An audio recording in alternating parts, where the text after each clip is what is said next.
ballet, what would be the first thing that would come to your mind? Just think about that. My purpose in this speech is to inform you how to properly do a plie in ballet.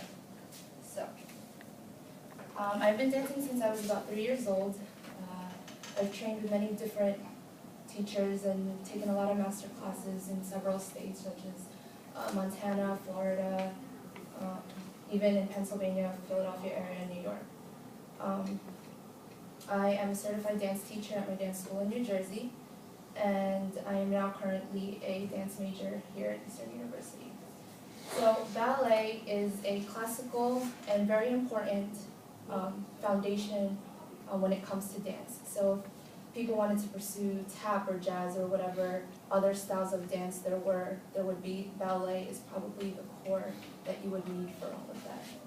So moving on to plie. Plie in French means to bend or to fold. In ballet, it means bending your knees. So it doesn't necessarily mean bending your knees this way, but like turning out. This would be the classical position in ballet. So your heels would be together, and your legs would be completely straight, and your hips would be open. There's two types of pliés. Demi, which is a half bend, and grand, which means big, so you would go all the way down into a full bend. So pliés would be normally done at the beginning of every class in ballet. This is the basic warm-up of what you would need. So you wouldn't really need to stretch, you would just need to do your pliés. So for beginners, they would normally face the bar. A bar would be, would go from across the room. And you would use two hands, feet together.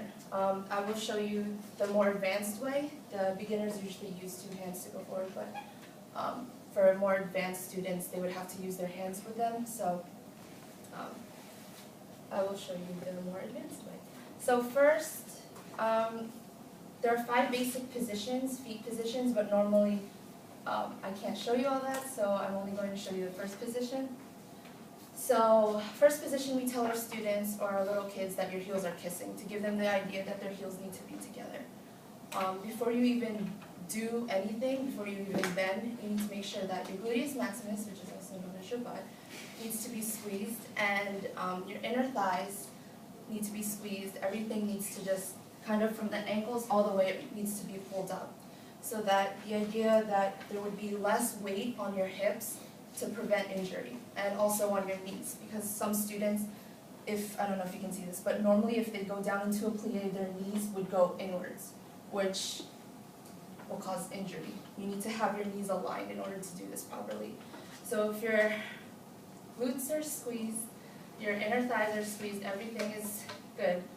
Another thing you need to think about is your abdominals. So keeping everything tight in. Also adding on to not bearing so much weight into your hips to cause that injury. So all the weight is distributed, not just through your butt, but through your thighs, through your legs, and through your stomach. Another factor too that a lot of kids mess up is they expand their ribs. So there's another alignment problem, because now if you're going to try and do advanced jumps, your butt's sticking out and now your back's not aligned and you're just going to mess up everything. So abdominals are tight, ribs are in, thighs are squeezed, butt is down, and normally they would do 2 demi-pliés into a grand all the way down, making sure that your back is like it's going against the wall. It's completely straight.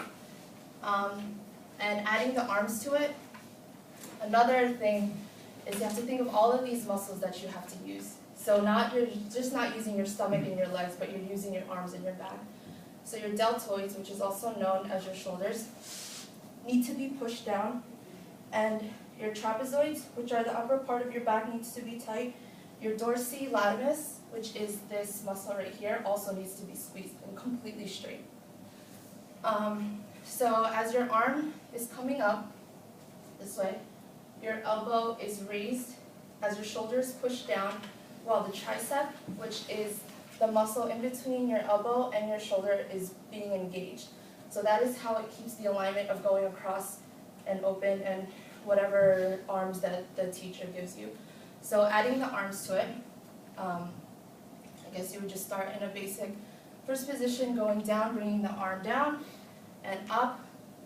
I'm using all those muscles that I talked about, all those crazy muscles I'm using right now, squeezing as hard as I can, and going all the way down, and then even going to a different position to do the same thing.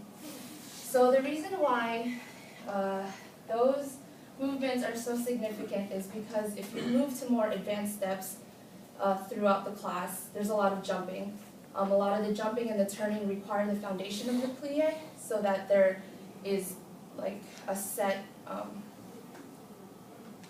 the set foundation that if you're going to jump, you land correctly.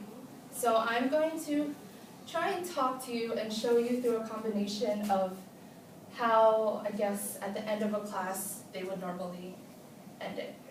So, okay, let's see. So first position, if we were going to jump. Again, I'm squeezing my butt muscles, I'm squeezing my thigh muscles, and everything squeezed. My latimus, my trapezoids, everything is squeezing. I'm trying to breathe while putting my ribs inwards and squeezing my abdominals at the same time. If I were to use my arms, same thing. My shoulders are pushed down, my triceps are engaged, and my elbows are lifted. You can even go down into one foot, doing some other kind of combination. Again, even though I'm in a different position, I'm in plie. That's my first foundation. Turning, whatever, coming down back into plie, around, plie, plie, plie. And that is why plie is such an important and significant foundation in ballet.